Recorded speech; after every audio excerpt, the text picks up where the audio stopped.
dan disampaikan kepada masyarakat. Nah, selanjutnya ada unsur-unsur resensi. Yang pertama tuh ada judul. Judul tuh semestinya harus berkesinambungan dengan isi resensi. Judul yang menarik juga akan memberikan nilai lebih tersendiri. Nah, selanjutnya ada identitas buku yang terdiri dari yang pertama judul buku, yang kedua nama pengarang, ketiga penerbit, keempat tahun terbit beserta cetakannya, kelima dimensi buku, dan yang keenam adalah harga buku.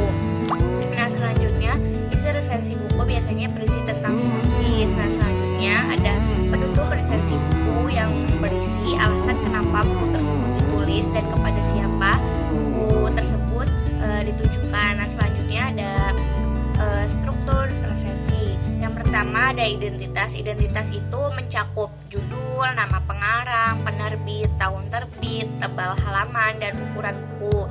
Nah, yang kedua ada orientasi. Orientasi itu terletak di paragraf pertama, yakni penjelasan tentang kelebihan buku. Nah, yang ketiga ada sinopsis. Sinopsis itu ringkasan yang menggambarkan pemahaman penulis terhadap isi novel. Nah, yang keempat ada analisis. Analisis itu paparan tentang keberadaan unsur-unsur cerita, termasuk tema, alur, mana. Terus yang kelima ada evaluasi. Evaluasi itu paparan tentang kelebihan dan kekurangan suatu karya. Nah, selanjutnya ada jenis-jenis resensi. Yang pertama ada informatif, yang kedua deskriptif, yang ketiga kritis. Yang pertama ini informatif. Informatif itu resensi yang disampaikan dengan singkat dan umum dari keseluruhan isi buku. Jadi tuh diringkas gitu. Terus yang kedua ada deskriptif. Deskriptif itu resensi yang membahas secara detail pada setiap bagian atau babnya. Jadi tuh dijelaskan secara detail, secara lengkap, secara utuh. Nah, yang ketiga ada kritis. Kritis itu adalah resensi yang mengulas detail buku menggunakan metodologi ilmu pengetahuan tertentu. Biasanya nih secara objektif dan kritis dalam menilai isi buku. Nah, selanjutnya ada tujuan dari resensi. Nah, tujuannya ini mengetahui kelebihan dan kekurangan buku. Yang kedua memberikan gambaran kepada pembaca secara ringkas. Yang ketiga memberikan masukan kepada penulis. Nah, yang keempat menguji kualitas buku, dan yang kelima mengetahui latar belakang buku tersebut ditulis. Nah, manfaat dari resensi ini yang pertama memberikan gambaran kepada pembaca, yang kedua salah satu bentuk promosi buku, yang ketiga ada mengembangkan kreativitas penulis, yang keempat mendapatkan imbalan uang dari resensi yang ditulis. Nah, di sini ada contoh resensi buku. Nih, ada judul, apa nih? Penulis, penerbit, cetakan, tebal, dimensi, harga, sinopsis, keunggulan atau kelebihan, kelemahan dan kekurangan, dan kesimpulan.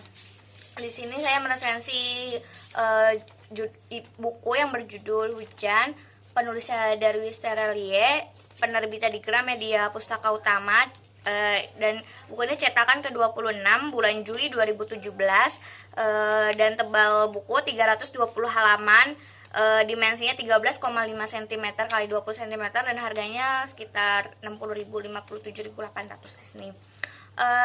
Sinopsis dari buku Hujan ini tuh bercerita tentang seorang gadis yang menyukai hujan. Gadis remaja ini bernama Lail bertemu dengan seorang anak laki-laki yang akan menjadi orang yang penting dalam hidupnya, yang bernama Asli Soke Bahtera, panggilannya Esok. Dan pada akhirnya setelah berbagai kenangan yang lalui, segala manis dan pahit kehidupan yang telah dialami dia, tentang persahabatan, tentang perpisahan, tentang kesedihan, tentang melupakan, dan tentang hujan, hingga semuanya membuat Lail bingung dan merasa sesak, yang akhirnya membawa Lail untuk melakukan modifikasi ingatan, yakni untuk menghapus sebagian ingatannya tentang hujan dan tentang esok.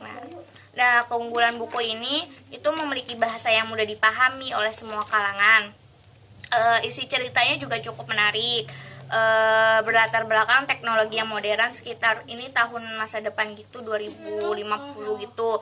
Nah, yang ketiga tuh terdapat pesan tersirat bahwa manusia yang merusak diri mereka sendiri layaknya virus. Manusia harus bisa mengendalikan hawa nafsu sehingga tidak terdampak pada kerusakan lingkungan dan diri sendiri. Nah, kelemahan dari novel ini itu yang pertama, tidak dijelaskan secara jelas oleh pengarang gambaran fisik dari tokoh-tokoh yang ada di dalam novel. Nah, yang kedua, memiliki tebal halaman yang cukup tebal sehingga butuh waktu yang cukup lama untuk menyelesaikannya. Kalau orang-orang yang punya banyak waktu bisa diselesaikan dengan waktu yang cepat kok.